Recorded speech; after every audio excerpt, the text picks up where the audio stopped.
The last few hundred rebels have been permitted to leave Syria's central city of Homs as part of a deal with the government.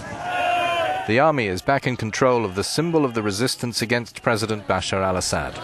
Under United Nations protection, around 1,200 rebels and residents in the old city left on buses this week.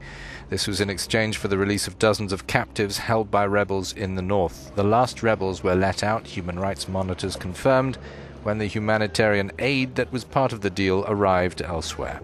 Some rebels remain in Ware, northwest of Homs. The complex arrangements were brokered by the Iranian and Russian ambassadors to Syria, according to the UN Humanitarian Affairs Coordination Office. Homs saw giant protests when the conflict was just beginning 3 years ago. This is the rebels' first retreat from a major city, Syria's third largest. It's a major blow to the opposition and a boost for Assad weeks before his expected re-election.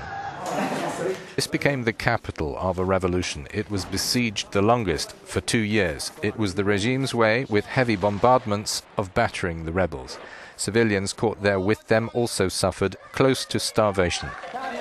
The death toll was more than 2,000. Many of those who held out for so long hated to give it up.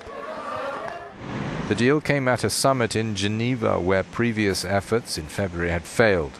For Assad's side, it is a strong symbolic and media victory.